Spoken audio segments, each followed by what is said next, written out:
दुखी हैं। आपको समझ में नहीं आ रहा कि जीवन में दुख क्यों आ रहा है और सुख क्यों आ रहा है। दोस्तों, यदि आपको इस प्रश्न का उत्तर चाहिए तो इस वीडियो के अंत में वो राज छुपा है, वो रहस्यमय बात है जो एक गुरु ने अपने शिष्य को बताई है। नमस्कार साथियों, मैं कृष्णकांत शुक्ला आपका अपने चैनल में हार्दिक स्वागत करता हूँ। दोस्तों, एक बार की बात है, एक गुरुजी बैठकर प्रवचन दे रहे थे। नाना प्रकार के लोग उनके पास आते थे और पूछते थे कि गुरुवर, हमें ये प्रॉब्लम है, इसका उपाय बताइए। वो उपाय बता रहे थे। उन्होंने देखा कि एक शिष्य वहाँ, सभी लोग चले गए, फिर भी एक शिष्य वहाँ बैठा। गुरुजी ने बोला, बेटा क्या हुआ? शिष्य ने बोला, गुरुजी, मैं जीवन से बहुत ही परेशान था, मुझे नाना प्रकार के दुख हो रहे थे। मैं जब जीवन में मुझे कोई राह नहीं मिली, इसलिए मैं एक साधु बन गया और मैं आपकी शरण में आ गया। लेकिन आज भी एक प्रश्न का उत्तर मुझे नहीं मिला है। बोले, बेटे क्या है वो? बोले, ये दुख क्या है? बोले, ये मुझे अभी भी समझ में नहीं आया, ये दुख क्या है गुरुजी? कृपया मेरा मार्गदर्शन करें। उन्होंने बोला, बेटा मैं आपको एक छोटी सी कहानी सुनाता हूँ, उसके बाद आप अपने प्रश्न का उत्तर खुद ही दे पाएंगे।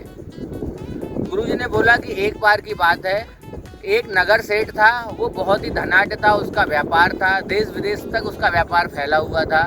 वो एक जगह एक प्रदर्शनी में घूमने गया, उसे एक वस्तु बहुत ही पसंद आ गई। एक पॉट था, गुलदस्ता, वो बहुत ही पसंद आ गया और वो गुलदस्ता बहुत ही नायाब था और बेशकीमती था, काफ़ी महंगा था और बहुत ही पैसे देकर वो सेठ जी ने उसको खरीद लिया और खरीद कर उसको घर पर ले आए। उनका एक वफादार नौकर था जो कई वर्षों से उनकी सेवा करता था और सेठ जी का अच्छे से ध्यान रखता था। उन्होंने नौकर को बुलाया, बोला, देखो ये बहुत ही बेशकीमती है और इसका ध्यान रखना, ये कहीं टूट ना जाए। उसने बोला, ठीक है सेठ जी, आप चिंता मत करिए, मैं इसका व्यवस्थित तरीके से ध्यान रखूंगा, इसको कुछ भी नहीं होगा। सेठ जी एक दिन अंदर अपने कमरे में कुछ काम कर रहे थे, कुछ गिरने की उनको जोरदार से आवाज़ आई। सेठ जी बाहर आए तो देखा कि वो पॉट जो है सफाई के दौरान उस नौकर का हाथ लगकर टूट गया। सेठ जी इतना वफादार नौकर था कि सेठ जी तिलमिला तो उठे, उन्हें बहुत ही गुस्सा आया, लेकिन इतने सालों से वो सेवा दे रहा था नौकर, वो उसको कुछ बोल नहीं पाए। नौकर थोड़ा झिझका, उसने साफ कर दिया और वो चला गया। नौकर थोड़ा सा झिझका, उसने उस पॉट के टुकड़ों को साफ किया और वहाँ से चला गया, कुछ भी नहीं बोला। सेठ जी भी मन मार कर रह गए, बोलना तो बहुत कुछ चाहते थे, क्रोध तो उन्हें बहुत ही ज़्यादा आ रहा था। इतना महंगा पॉट वो कैसे टूट गया। उस दिन रात में सेठ जी को बेचैनी हो गई, उनको नींद ही नहीं आ रही थी। वो कमरे से बाहर निकले, बाहर आंगन में टहलने लगे। अंदर ज़्यादा समय उन्हें दिखाई दिया कि नौकर का कमरा, उन्होंने देखा, देखता हूँ ये क्या कर रहा है। नौकर अब शांति से खर्राटे मारकर सो रहा था। सेठ जी को समझ में नहीं आया, बोले, इसने इतना बड़ा नुकसान कर दिया और इसे इस बात की कुछ भी दुख नहीं है और मेरा इतना नुकसान हुआ, मुझे तो नींद ही नहीं आ रही है, मुझे तो अब क्या करूं मैं इसके लिए। सेठ जी दूसरे दिन अपने ऑफिस गए, वहाँ बैठे रहे, लेकिन उनके दिमाग में उस पॉट के बारे में ही बात चलती रही।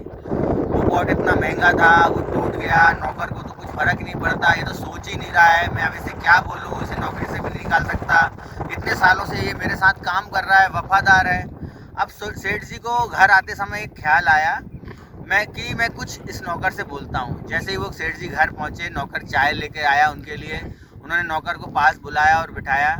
बोले, देखो ये जो पॉट टूटा है ना, ये बहुत ही बेशकीमती था। बोले, जी सेठ जी, लेकिन ये पॉट पता है, आपने जो इतने सालों से मेरी सेवा करी है, तो मैं तुम्हें कुछ उपहार देना चाह रहा था और मुझे कुछ समझ में नहीं आ रहा था कि मैं तुम्हें क्या उपहार दूँ।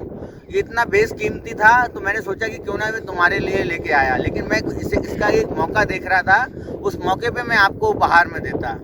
इतना बोलकर सेठ जी अपने कमरे में चले गए। इसके बाद मानो कि चीज़ें चेंज हो गई हों।